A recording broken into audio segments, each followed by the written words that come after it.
Ok, Freestyle TV. Euh, on est le 21 août là maintenant. Je viens de réécouter ma dernière vidéo du 16 août. 15-16, j'ai fait une série de 3 vidéos, 14, 15, 16 là. Et je vous cache là du vent. Et bon, il y a des petites. Enfin, de se réécouter, c'est pas toujours. Quand on se relie avec un texte, on peut revenir en arrière. Donc l'effet d'espace-temps. Hein.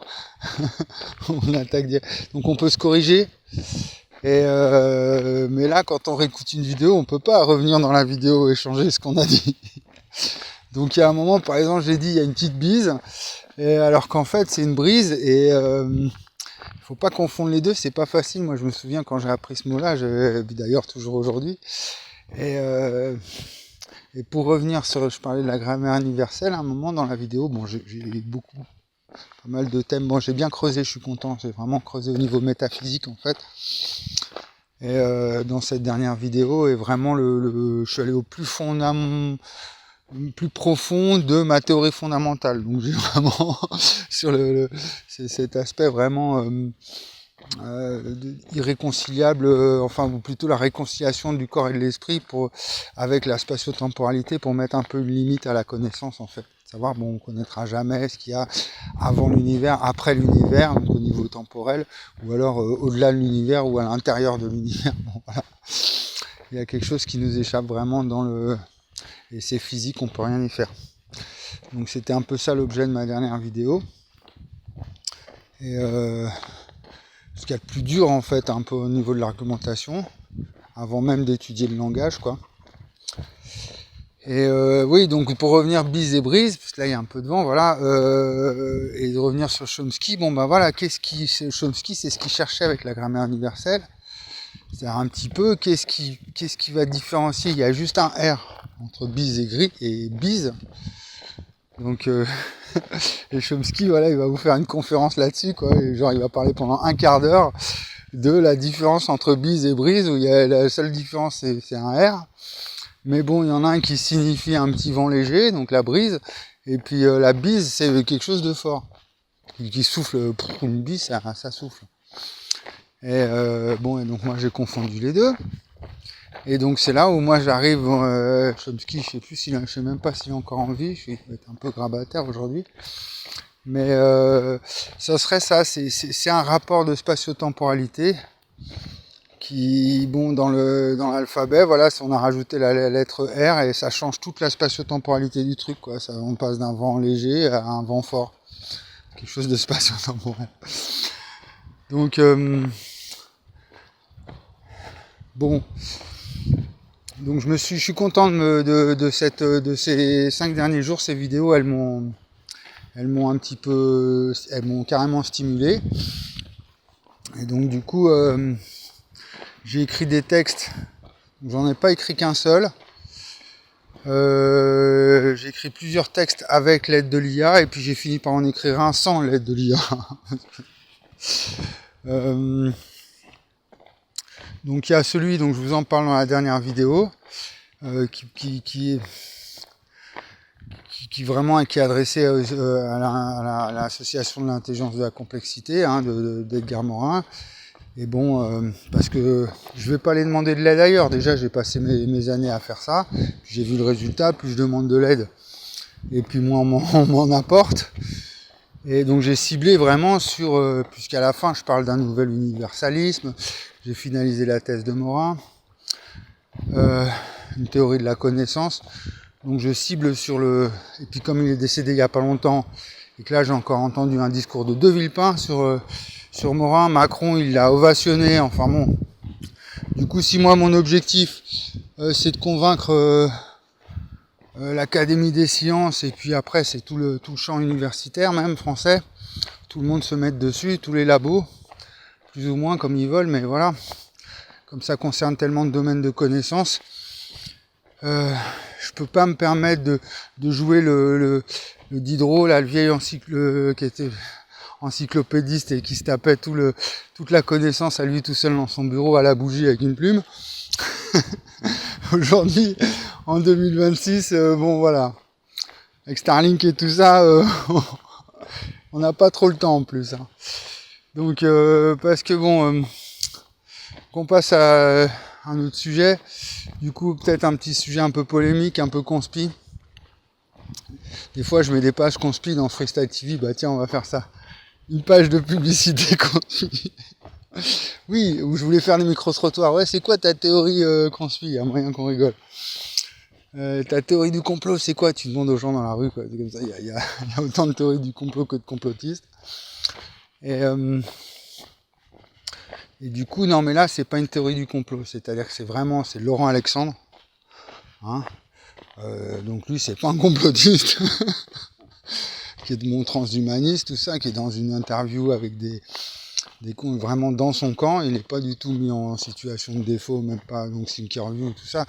Il est vraiment confortablement installé avec des jeunes qui sont complètement dans le même trip que lui, quoi. Enfin, et du coup, il le dit ouvertement. Et puis, en fait, c'est même pas une théorie du complot, parce qu'en fait, c'est écrit. Bon. Il y a des sites internet qui en parlent ouvertement. Voilà. Donc, chacun sa théorie, en fait, un peu. Et donc, celle des géants de la Silicon Valley. Sauf que, voilà, entre la théorie du petit Lascar de cité et puis celui qui est à la tête de Google, donc là, je vais parler d'eux, c'est pas la même. Au niveau de l'effet, de la cause et de l'effet. Hein. C'est peut-être la même cause, c'est le temps qui parle, mais au niveau de l'effet, c'est pas le même au niveau de l'espace. Hein. Donc les géants de Google, pour eux, puis après, c'est une mentalité en fait. Hein, c'est quelque chose, et en fait, qui existait déjà dans les années 80, vraiment. Enfin, personnellement, je l'ai vécu avec mon père, c'est vraiment ce qu'il avait dans la tête. Donc c'est pas récent non plus. Hein. Pour ça, on parle d'une théorie du complot. Ah, il y a l'espace qui, mais en fait, ça fait plusieurs décennies, voire plusieurs siècles, que c'est dans l'esprit de certains, voilà, des personnes d'élite, parce que ça se situe plutôt dans ces sphères-là, du coup. Et c'est de dire, mais en fait, l'humanité, une sorte de darwinisme. Hein. Ça se trouve, ouais, mon père, il disait ça se trouve, l'humain, en fait, il est trop con. Il va s'effondrer, il va disparaître. Et puis c'est les fourmis qui vont nous remplacer. C'est une espèce de... Comme il y a une espèce de singe qui s'est mis à dominer toute la planète, lui disait pourquoi pas une espèce d'insecte qui va se détacher des autres parce qu'elle a plus de facultés. Comme les hominidés, on s'est mis debout, on s'est mis à marcher, et puis du coup on a pu dominer tous les autres singes et tout. Je sais pas. Donc lui c'était ça, puis en fait non. Aujourd'hui, c'est même plus ça. Donc lui, il disait bon voilà, l'humanité, elle va disparaître peut-être. Et là, c'est non, il y a les machines, il y a l'intelligence artificielle, il y a les machines.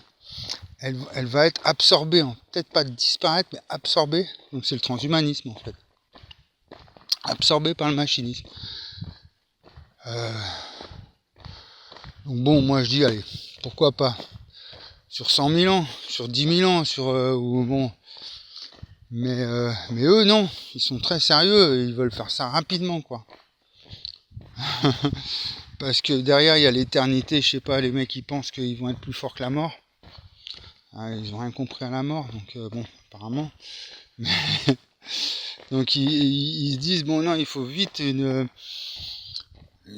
technologie qui dépasse l'homme et qui du coup, on comprend les secrets de l'éternité, et puis après c'est les machines, comme elles sont plus performantes, pour eux c'est une logique darwiniste, hein, c'est un darwinisme social un peu, mais poussé à l'extrême, quoi, un cyber-darwinisme on va dire, hein, où en fait la machine elle va finir par donc les humains ils vont disparaître, donc c'est même pas une réduction de la population parce qu'on pollue trop et le réchauffement climatique c'est un complot. Non, c'est pas un complot le réchauffement climatique, hein, les usines qui polluent. Puis moi je dis souvent, même si c'était pas un complot, une grosse usine dégueulasse qui balance plein de merde, que ce soit réchauffement climatique ou pas, faut lutter contre. Hein. C'est pour mes potes d'ATR, là, les jeunes. Donc c'est même pas une question de réchauffement, et là c'est vraiment une idéologie si Saint-Simon et comment il s'appelait aussi là, ils entendaient ça, ceux qui sont à l'origine de l'idéologie industrielle, quoi. Ah, j'ai son nom qui m'échappe, ça va me revenir, un classique. Il entendait ça, il serait outré quand même.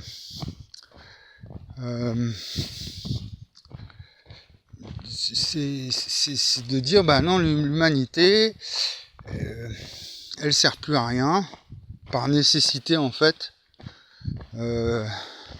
elle va disparaître.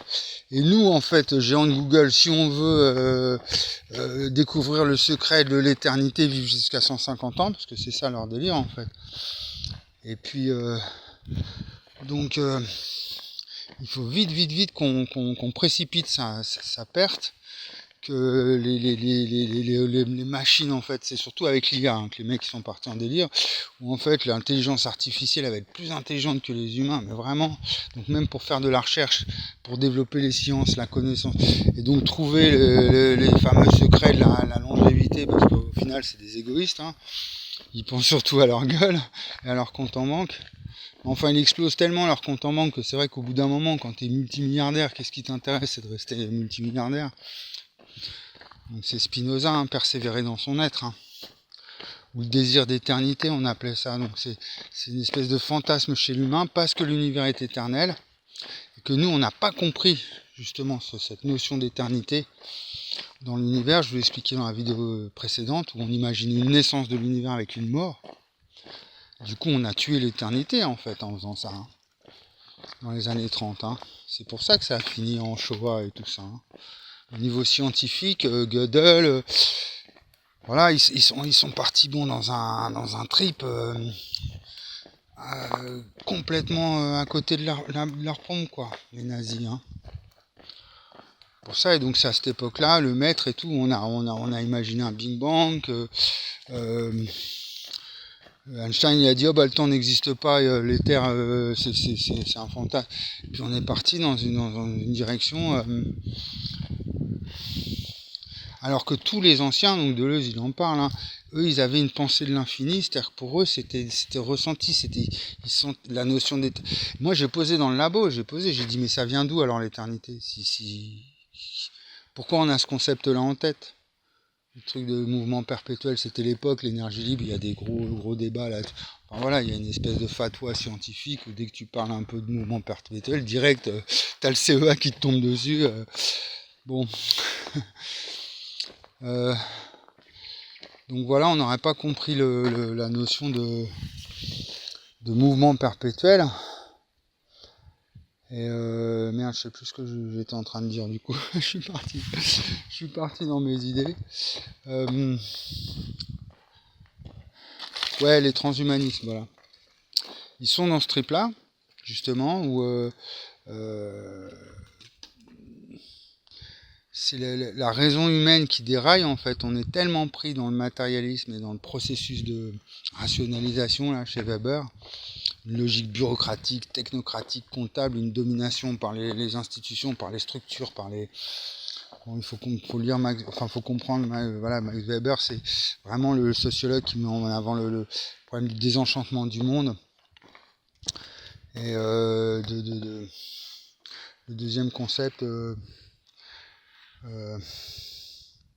ouais, où vraiment, bon, c'était le début de siècle, hein, donc c'est là où il a vu apparaître les premières grosses bureaucraties, les grosses usines, les grosses industries, l'époque des temps modernes, hein, de Chaplin, tout ça. Hein. Donc tout de suite, comme c'était les premiers à voir apparaître ces structures-là, les buildings, les immeubles de bureaux comme ça, avec les chaînes industrielles qui produisent, tout de suite, bon, ces grands artistes, ces grands penseurs, ils ont tout de suite construit des théories là-dessus. Et voilà, et aujourd'hui, Einstein, c'est toujours un dieu. On en a fait un dieu, justement, alors qu'à l'époque, c'était juste un petit bonhomme, là, tout rigolo en plus.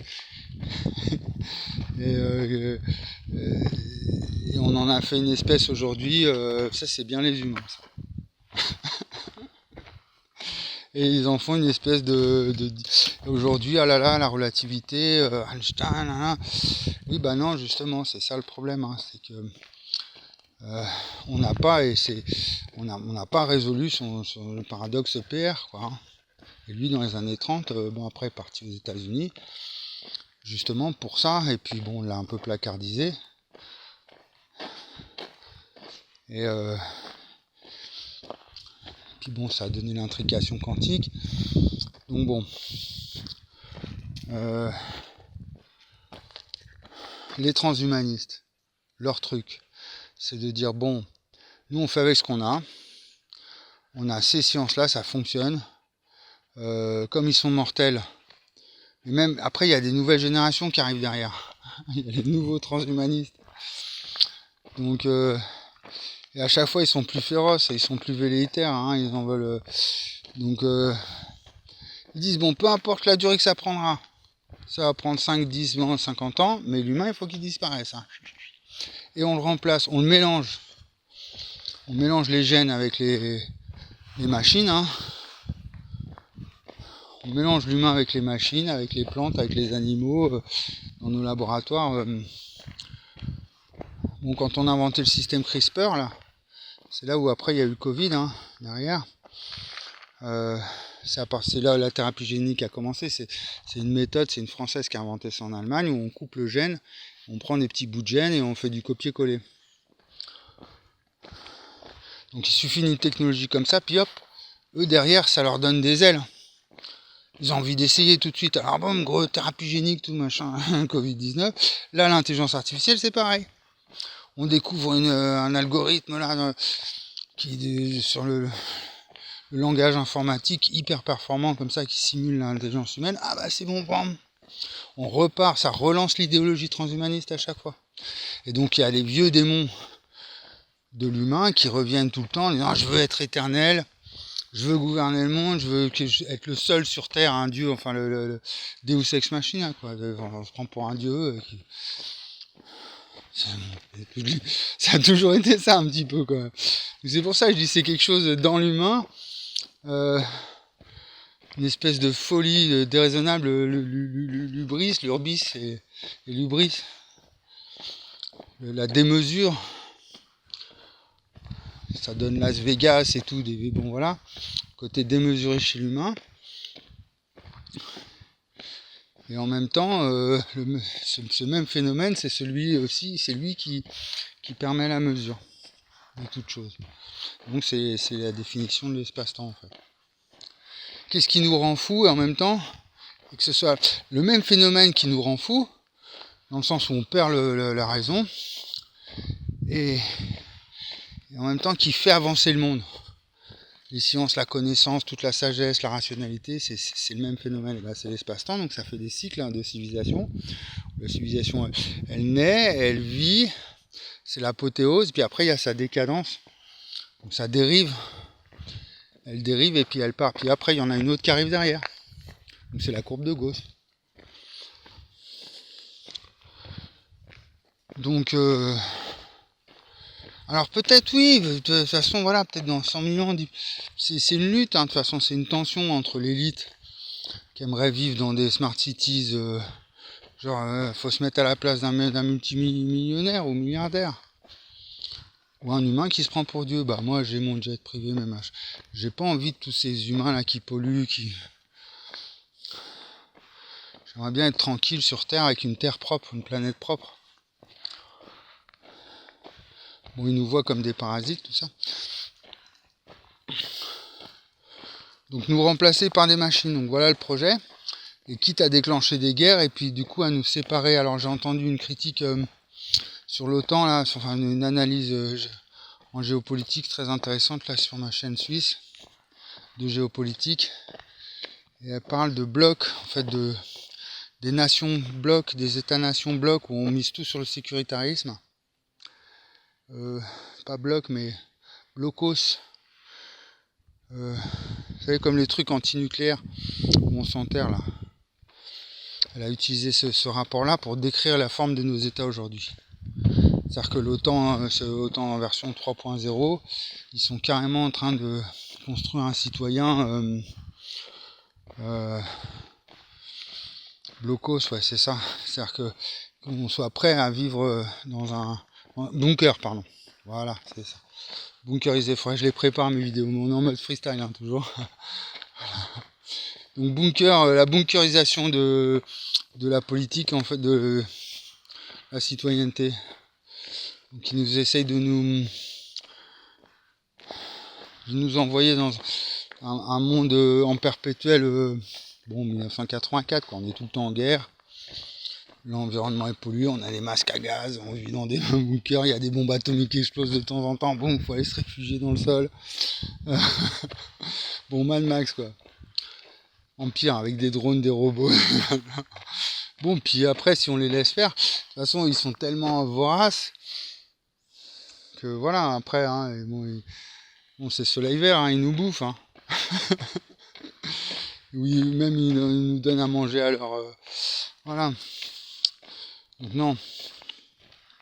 C'est Camini qui il fait de l'humour en ce moment sur, sur Facebook. Il a fait un sketch dernièrement sur le cannibalisme. En fait, il y a eu un fait divers, genre 2 femmes qui se sont battues pour un pot de Nutella dans un supermarché ou quand on va se battre pour le dernier Apple et tout.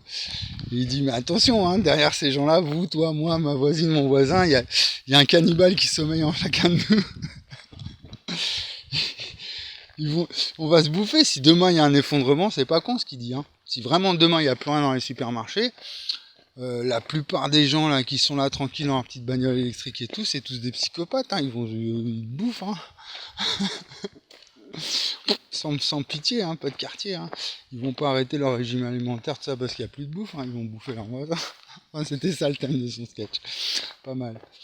Donc voilà. Donc du coup, si on comprend vraiment ça, que c'est parce qu'il y a une force qui nous rend à la fois complètement démoniaque, démesuré comme ça, on veut tout, on veut posséder tout, puis on va pas, puis au niveau individuel dans les relations, on va prendre l'espace de l'autre, on va lui chuper le machin, on va lui prendre son temps, on va lui prendre sa femme, on va lui prendre on va lui vider son compte en banque, hein, pour un huissier ou quoi, je sais pas, bon voilà, c'est pas qu'une vision simplement militaire, genre la guerre de l'espace-temps ou sportive, hein, c'est pareil dans le sport. Hein. Le sport, de toute façon, c'est la métaphore vraiment absolue. Enfin, c'est pas absolu, mais c'est une super métaphore, le match. C'est vraiment ça ce que j'essaye d'exprimer, moi, un match de foot. C'est deux espaces-temps qui s'affrontent l'un l'autre, comme ça, à savoir lequel est le plus spatio-temporel que l'autre, quoi. Donc, voilà, c'est une force, on peut rien y faire, tant mieux. Mais le fait d'en être... donc mon idée, c'est de dire tout simplement, c'est une vision un peu psychanalytique du truc. Carrément psychanalytique même, c'est de dire... après, on va finir sur la conscience. Ça va vous faire rire, là, j'espère que je vais vous faire rire. Que si on prend pas conscience de nos phénomènes inconscients, Jung, il dit... bon, bah, ça t'appellera destin, alors que c'est ton inconscient qui décide à ta place. Et que du coup, t'es pas toi-même, t'es guidé par ton inconscient, tu vas avoir des actes manqués, bon, il disait ça, Freud, voilà, des passages, des lapsus, et tout ça, c'est ce que Freud, il cherchait un petit peu aussi dans l'inconscient, les manifestations de l'inconscient. Et que bon, le moi qui est pris entre le surmoi et le ça, en fait, c'est un rapport de spatio-temporalité, hein, chez Freud, hein. Bon, là, je travaille sur Jung en disant la force de l'univers, elle est spatio-temporelle. Hein. Bon, je pense que là, je voulais un peu démontrer. Et Freud, c'était il y a longtemps déjà, dès le début même quasiment, j'ai trouvé le moi, le ça, c'est le temps, parce que ça, c'est la pulsion qui vient de l'intérieur. Hein. Et on n'arrive pas à la localiser, on ne sait pas pourquoi il y a des pulsions, la libido. Pourquoi on va avoir... il y a un grand mystère à ce niveau-là. Et puis pourquoi on est tous comme ça poussés par des pulsions pour être le meilleur dans le sport, dans la connaissance aussi, libido sayandi, vouloir connaître, comprendre et tout. Donc c'est pas que sexuel la libido, c'est un peu tout, c'est la pulsion de vie, c'est le ça. Donc quelque chose qui vient de l'intérieur, le fait d'être en vie, la cause du mouvement. Et le surmoi, bon bah là c'est l'espace où bon bah là, voilà, la conscience elle intervient. Et la vérité est un pays sans chemin, à Égala. C'est pour ça qu'il dit ça Krishnamurti, c'est un pays sans chemin, parce que à Égala, c'est la définition de la vérité en mathématiques, en philosophie, c'est l'adéquation entre la chose et le réel. Un chat est un chat parce que voilà, le chat il est là, il s'agit bien d'un chat, à égal A. Donc la vérité est un pays sans chemin, il n'y a pas besoin de chercher ailleurs. Et donc le surmoi il est là, il va juger, du coup il va dire attends tu fais quoi là, t'es plein de pulsions là, t'es machin. Donc il va essayer de réguler ça. Et c'est pour ça qu'il ne faut pas faire un choix entre Jung et Freud, hein, les deux sont vraiment complémentaires.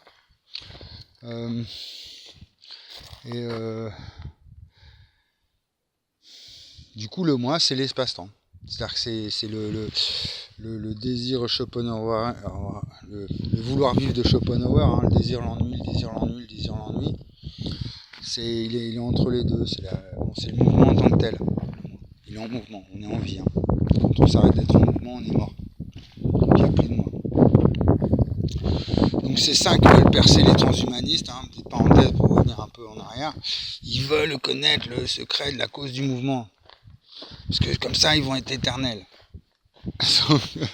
Non, justement, le secret de la cause du mouvement, c'est tout un début, un milieu et une fin. Et donc même les géants de Google, ils ont aussi une fin. Ouais, mais ils veulent pas mourir. Non, mais si on veut, on peut les aider. Hein. C'est-à-dire que même si le mec il est éternel, le mec on le découpe en morceaux, on le balance dans un incinérateur ou je sais pas dans un accélérateur de particules, même s'il est éternel, il va disparaître aussi. Hein. Voilà, faut les calmer d'entrée et leur dire que bon bah voilà, c'est parce qu'ils ont juste pas compris le fondement du tout. C'est pour ça que leur intelligence artificielle, elle a un côté un petit peu fasciste un peu, même si elle est super brillante, super bravo. On s'éclate quand même avec ça. Enfin, c'est foudroyant de connaître ce genre de technologie, mais bon, comme les premières machines à calculer, hein, ou les premiers ordinateurs, ça nous a éblouis de voir ça. Bon, bah là, l'IA, c'est pareil. On va s'y habituer, on va l'intégrer, mais pas dans une idéologie exterminationniste, de dire ah, la machine va enfin pouvoir remplacer l'humain. Non. Donc l'humain doit disparaître le plus rapidement possible en plus. Ils sont pressés par le temps. Donc la conscience, c'est un problème de conscience en physique quantique. L'effondrement de la fonction d'onde, ce problème c'est le fondement de le problème de la mesure. Et après il y a des gourous comme Philippe Guimand, bon voilà, qui parlent dans des trucs. Après bon il y a la spiritualité quantique, tout ça. Comme on n'arrive pas à résoudre ce problème de conscience.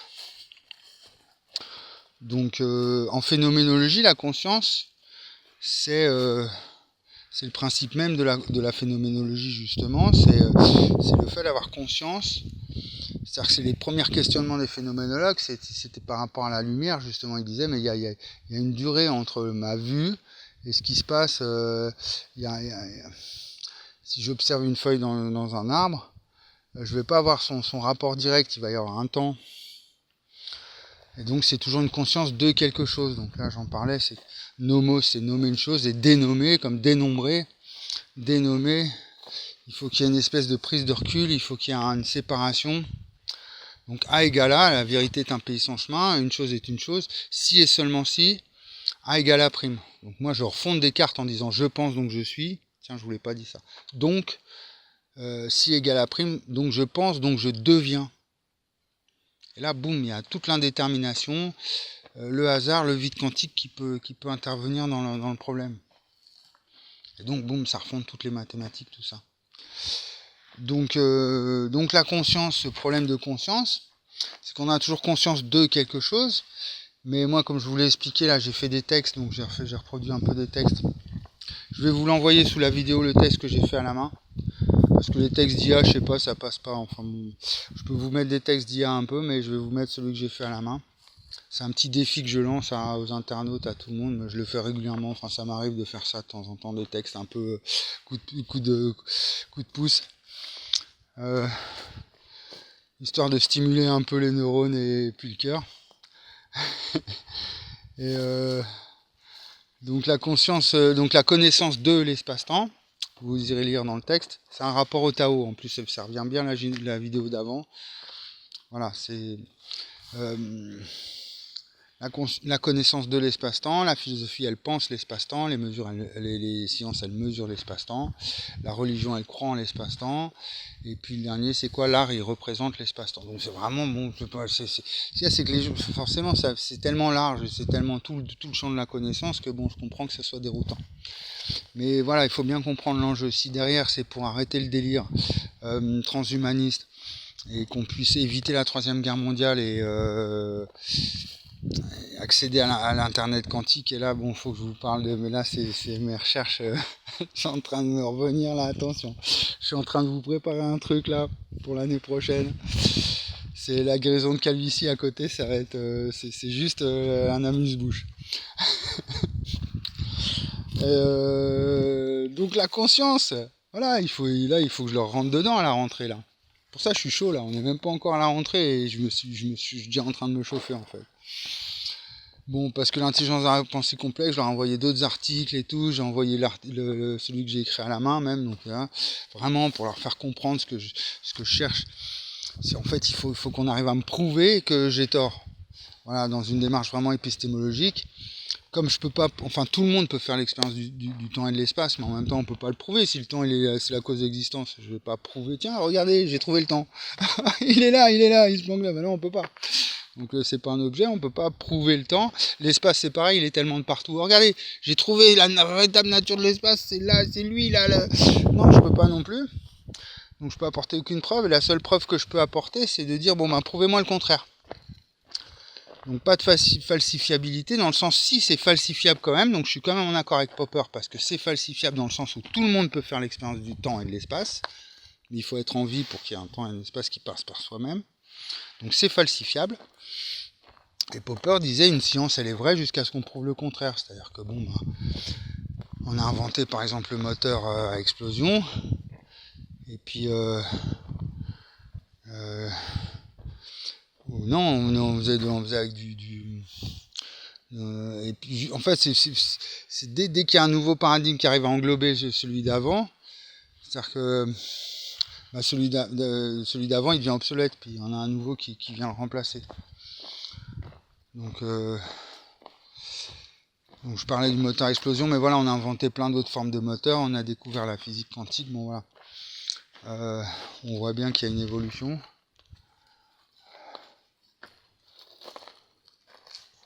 Donc là, et puis des fois il y a vraiment des grosses révolutions qui arrivent, comme les Lumières et la Renaissance. Il a fallu faire vraiment des gros franchissements dans l'évolution humaine pour passer à une nouvelle civilisation, une nouvelle ère. Donc l'époque de Descartes, c'est la modernité, c'est le début de la modernité. Et donc moi ce que je suis en train de vous annoncer, c'est 2012, je les ai fait mes découvertes. Donc c'est c'est pas la fin du monde. On est encore là. Mais c'est la fin de la modernité. Donc une nouvelle civilisation industrielle, mais post-industrielle justement, c'est-à-dire que l'industrie ça y est. À quel prix ça nous a coûté cher. Des guerres, des génocides, on a tout niqué la nature et tout, l'environnement, mais bon voilà. Donc maintenant c'est là, on a des drones, on a des robots, il nous faut un nouvel universalisme, un nouveau paradigme, quelque chose pour affronter ce que la modernité a accouché. Elle a accouché d'un monde qui est, donc là on appelle ça la dystopie, donc qui est vraiment inquiétant. Et à nous de construire une nouvelle civilisation. Moi, je peux forcément, si je dois la dénommer, lui donner un nom, ce sera l'ère de la spatio-temporalité, mais bon, ça aura certainement un autre nom. Mais voilà. Parce que bon, on connaissait le temps et l'espace avant, Newton, mais bon, pas de la même manière. On n'avait pas le problème de la physique quantique. Donc, ni des télescopes Hubble et tout ça. Donc on voyait ni dans l'infiniment petit, ni dans l'infiniment grand. Maintenant, on peut. Donc voilà, nouvelle ère qui s'annonce. Et donc la conscience, alors. Bon, on en prend conscience. Ok, alors imaginons tous, voilà. Ah, ok, on a compris que l'espace-temps est le fondement du tout. Ouais, mais alors comment on résout le truc au niveau de la mesure? Parce que c'est ça le scientifique qui va dire au spirituel. Le spirituel, il va dire, ouais, j'ai compris que l'espace-temps est au fondement du tout, super, tralala. Mais les scientifiques disent ouais, mais moi ça me fait pas marcher, je comprends toujours pas la superposition quantique, tout le bordel. Enfin, je comprends pas, voilà, il nous manque un truc. Et donc c'est la conscience, donc la conscience spirituelle, ok, la conscience matérielle, donc bon, c'est là où moi j'aimerais bien être pris, enfin je le fais même pas pour moi, mais il faut que je sois pris au sérieux pour qu'on puisse mettre le nez dedans vraiment sérieusement.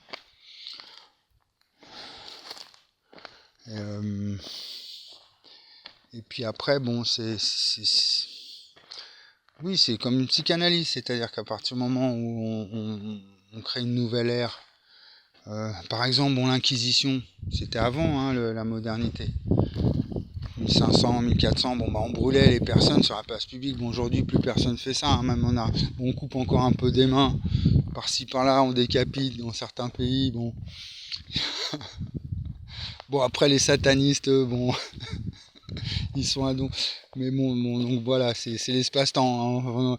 C'est-à-dire que si demain on veut relancer l'Inquisition et se remettre à cramer des gens dans la rue, qu'est-ce qui nous dit qu'il n'y aura pas des robots tueurs qui vont débarquer comme ça, envoyés par l'ICE là, de Donald Trump, mais version robot tueur, parce qu'ils ont, ça y est, ils ont fait des usines hein, qui construisent des robots. Hein.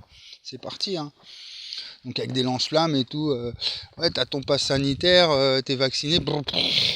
Voilà, 2035 et on se fera cramer comme ça au milieu de la rue. Et puis on fera des selfies comme ça avec un mec et puis on allumera nos clubs sur son pote qui se fait cramer parce qu'il a oublié son passe sanitaire. Non mais là on y va hein. Donc non, faut pas que ça finisse comme ça. Enfin, du coup c'est ça, c'est que l'espace-temps il n'existe pas parce qu'on peut toujours revivre les barbaries du passé.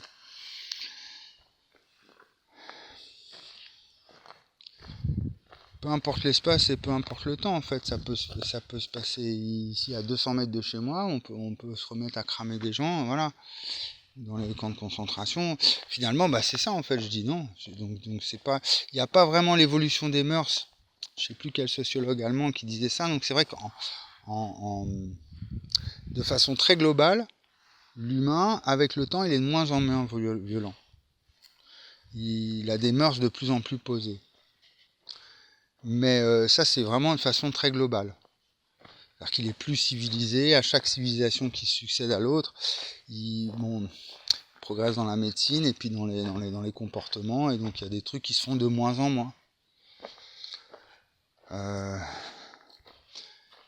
Mais si ça peut se produire, comme c'est de l'espace-temps, voilà. Il y a moins en moins de... Par exemple, l'époque où il y avait des duels dans le romantisme. L'époque du romantisme, les mecs, au moins ils se mettaient en duel comme ça, hein, et hop, il y avait plein de morts, c'était bon. Bah aujourd'hui, c'est bon, c'est genre les motards qui vont, au début, quand ils ont sorti les motos, il y avait plus de, il y a toujours de la violence. Et demain, on peut se remettre très bien à faire des duels, pourquoi pas. Ça peut revenir, il peut y avoir une ère post-romantique où les mecs, à nouveau, ils se remettent à s'entretuer, mais avec des rayons laser, bon voilà. Mais bon, globalement, donc ça, localement, on peut pas abolir la violence, ni la guerre, ni voilà, elle est là en puissance, on va dire. Elle peut toujours, l'enfer, il peut toujours arriver à tout moment, dans n'importe quel espace, mais globalement, l'humanité, elle évolue quand même. Au niveau de ses mœurs. Donc, bon, des fois, il y a des dérives aussi, ça peut être exagéré, des fois, on va mettre tellement de mœurs que bon... Ça va créer une autre forme de violence. Enfin bon, voilà, dans la nature. Je voulais dire aussi, j'en parle pas souvent, mais Einstein, il avait montré qu'avec un seul atome, on peut faire une bombe atomique. Puis après, c'est les atomes.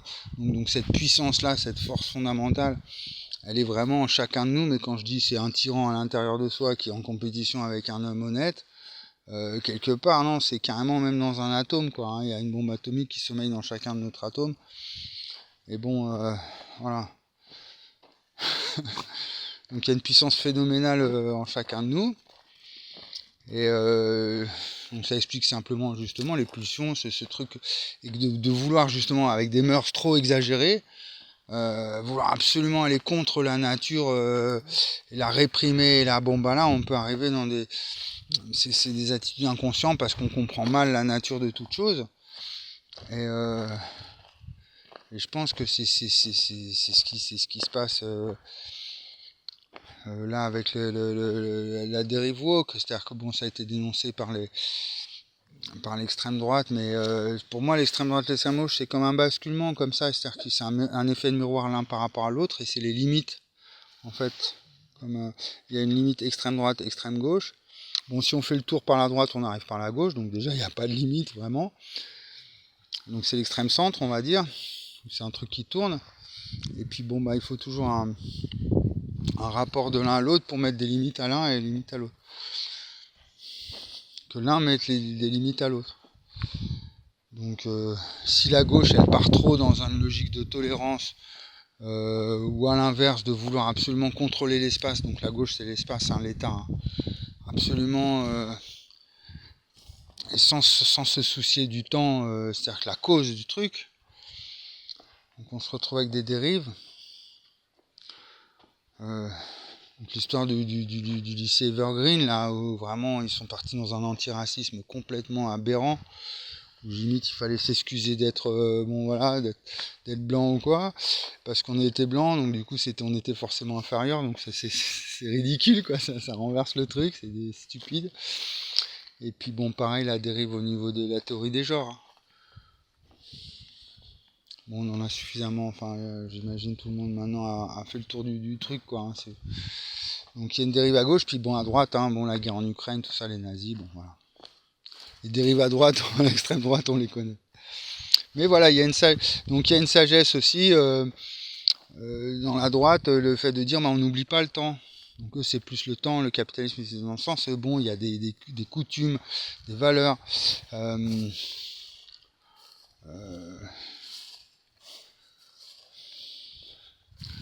La nation, le nationalisme, en fait, c'est la nature. Moi, j'avais discuté avec un extrême droitiste, là, il m'avait dit, je dis nation, si je te dis nation, il me dit nature.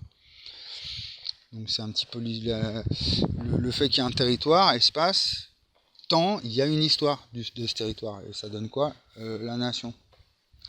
Donc espace, les frontières, temps, l'histoire de la nation. Espace-temps, la nation, le tel. Donc voilà. Donc du coup la conscience. Allez, on finit là-dessus. 42 minutes c'était. Parce que c'est un truc, moi c'était dans ma tête de gosse en fait, quand j'étais un petit gamin. Puis je m'en rends compte seulement maintenant. C'était des petites cogitations intérieures que tous les gamins ils ont. Et je me disais, mais quand on a conscience de quelque chose, donc le mot conscience, qu'est-ce qui explique le fait que j'ai conscience d'avoir conscience de cette chose? Si, peut-être j'en ai parlé dans une vidéo. Donc là il y a mes chiens par exemple, Tornada. Voilà, il y a mes chiens, j'ai conscience de Tornada. Il faut que j'aille la promener, non c'est fait, ça y est.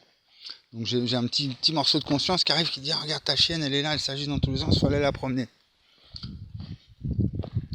Et puis dans ma tête de petit gauche, je sais pas, j'avais certainement je prenais du recul et je disais mais en fait il y a une petite voix dans ma tête qui me dit que j'ai conscience d'aller promener ma chienne.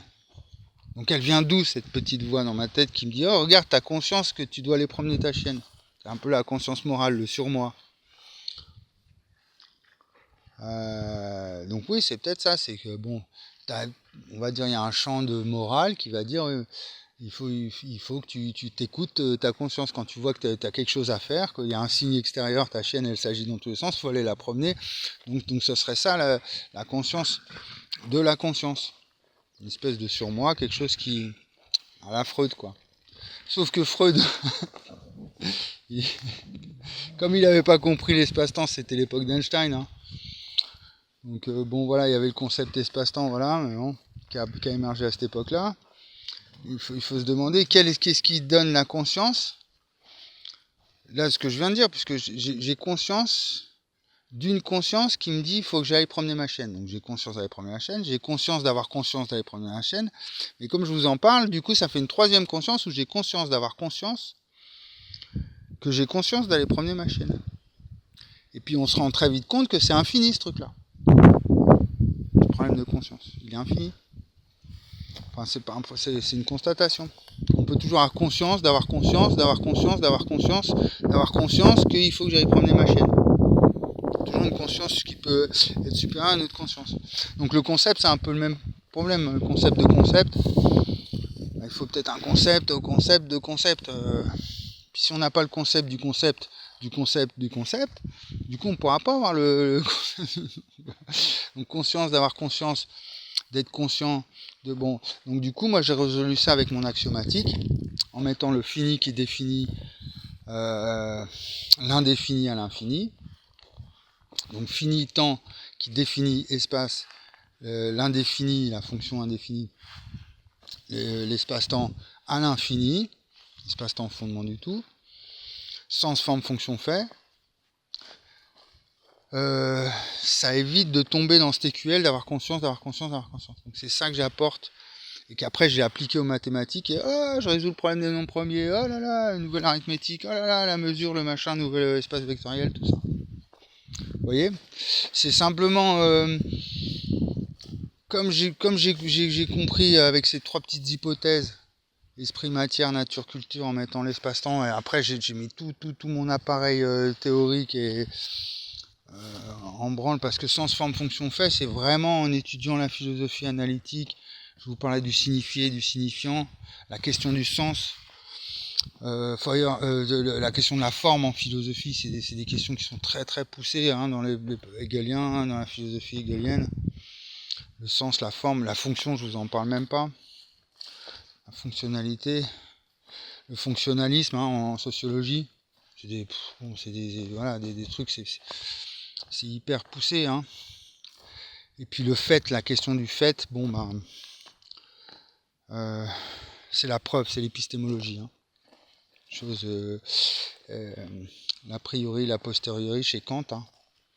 Donc l'a priori est au temps. Donc là c'est toute la métaphysique, on peut tout imaginer, on fait des théories. Parce que l'espace est à la posteriori. C'est-à-dire que là, c'est dans l'expérience, à travers l'expérience, qu'on peut dire oui, effectivement, ça fonctionne pas. C'est une science, c'en est pas une.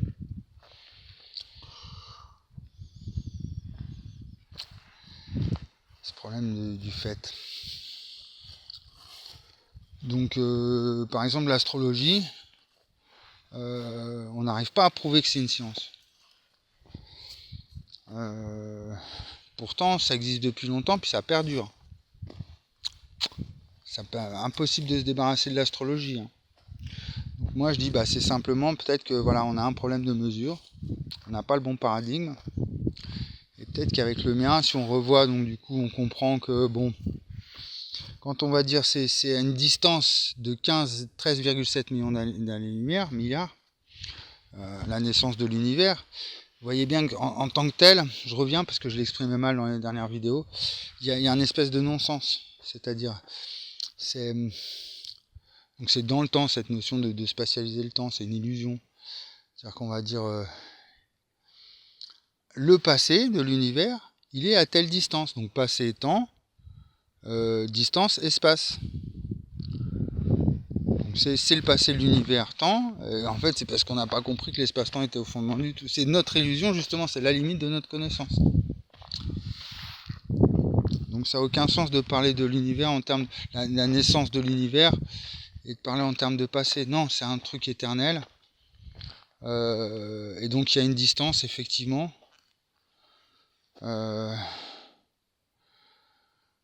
Qui se mesure en années-lumière.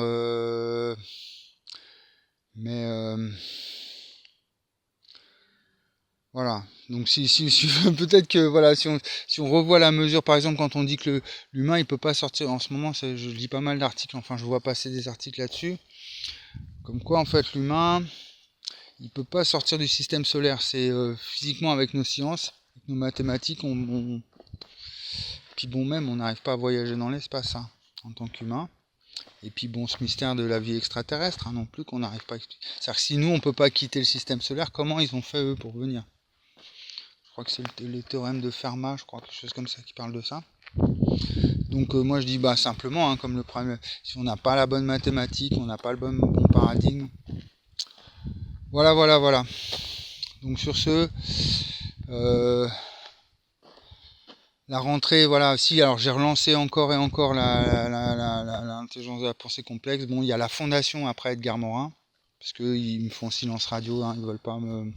Même là, je suis en contact avec un membre, il m'a envoyé qu'un seul membre, et puis bah, j'essaie d'être en contact. Je lui envoie des SMS, il m'envoie un SMS et il veut pas me répondre. Je lui dis pourquoi vous voulez pas. Je lui dis c'est cohérent, vous voyez bien, j'ai toutes les preuves, qu'est-ce qui va... Ça fait 14 ans que ça dure. Bon, gros blocage hein, de leur côté. Donc du coup, pour l'instant, moi en fait, je mets la pression parce que c'est cette histoire de guérison. Hein. Ce serait pas une question de santé publique, ce serait juste une histoire de philosophe et de scientifique, je vous foutrais la paix. Hein. J'aurais compris, je dis bon, ils en veulent pas, c'est bon, bon, je vais faire ça dans mon coin, mais là, ça me fait une responsabilité, le fait d'avoir réparé ma santé, je dis non. Et puis de voir la guerre arriver, hein, du coup. Hein. La guerre ou un gros génocide ou un truc vraiment hardcore qui va nous tomber sur la gueule, hein, parce que c'est vraiment ça qu'ils ont dans la tête. Hein. Oh là là, les humains, on va les remplacer. Hein. Maintenant qu'on a des machines et tout ça, ils avaient déjà ça dans la tête dans les années 70, mais maintenant ils ont vraiment les moyens. Ils sont en train de mettre tous les moyens en œuvre. Hein. Donc, comme Morin, il rappelait souvent la phrase de Darwin, là où croit le danger, croit aussi ce qui sauve. Et lui, il était résistant pendant la guerre. Donc ils ont senti ça là pendant la guerre, à un moment il y a eu un basculement, on a cru que tout était perdu, qu'on allait sombrer l'Europe dans une espèce de déluge assombrissant. Enfin vraiment une guerre perpétuelle, ce qu'ils cherchent aujourd'hui encore, hein. C'est les mêmes, hein, de toute façon, hein. C'est les mêmes en plus vieux et puis c'est leurs enfants, c'est leurs successeurs. Enfin c'est une idéologie quoi. De replonger le monde dans la guerre. On va dire ça comme ça, parce qu'après les 13 familles, bon, même si c'est vrai, moi je vois bien que mon problème il n'est pas avec des Illuminati ou quand je m'adresse aux gens, et que c'est vraiment avec les humains vraiment. On va pas dire que l'intelligence de la pensée complexe c'est pas des Illuminati. Hein. Bon, c'est des gens honnêtes, qui sont de bonne volonté, mais un truc aussi énorme qui nous ferait changer de civilisation. Les mecs, ils ont tous 50, 60 ans, 40, bon, même, il y en a quelques-uns, ils sont chauves, là, ils m'ont envoyé un mathématicien qui est chauve. Du coup, bah ouais, ils sont espantés, qu'est-ce qu'il nous dit, celui-là? Donc, du coup, c'est pour ça que je fais cette petite lettre, là, je vais vous la mettre en commentaire, où je dis, bon, comme je crois Pascal, il avait fait ça en son temps. C'est pour ça que Morin il reprend souvent l'expression du défi. Il avait défié les matheux quand il a fait sa Pascaline. Je ne connais pas vraiment l'histoire. Pascaline, c'est une petite machine qu'il a inventée, machine à calculer. Et il a défié les savants de son temps. Donc moi je fais pareil, du coup, avec cette lettre. Et rien de plus. Hein. Faut pas imaginer donc ni une religion, ni une idéologie. On peut pas faire une idéologie de l'espace-temps qui genre je vais te dominer avec mon... Non, c'est juste un truc universel. Donc puis c'est déjà le cas de toute façon. C'est déjà les idéologies, tout ça, c'est des rapports d'espace-temps, on va injecter de l'argent pour avoir plus de pouvoir, voilà. Hein. Donc voilà, pour changer d'air et puis reprendre un peu espoir là. J'ai partagé le morceau de Blacko là aujourd'hui. Il est en train de nous faire un nouvel album, hein, ça va envoyer du lourd. Enfin c'est du reggae, du pur son là. Voilà. Donc on reprend espoir et puis surtout à la rentrée c'est surtout ça, faut se mettre au travail. Hein. Moi j'aimerais bien du coup qu'ils me répondent. Il faut que je me trouve un moyen de travailler correctement parce que là dans ma caravane, sous mon arbre, bon l'été c'est bien mais là si je veux me remettre au boulot, c'est un peu là en ce moment c'est mes préoccupations. Voilà. Donc conscience de la conscience de la conscience. C'est ça qui permet le freestyle. C'est ceux qui ont des hauts niveaux de conscience comme Blacko. Et comme c'est un mec qui est... il sort tout le temps des freestyles et c'est ça l'esprit de Freestyle TV. Donc on fera des micro-trottoirs, on demandera aux gens de faire des petits freestyles et puis on leur demandera leur théorie du complot à eux. A plus.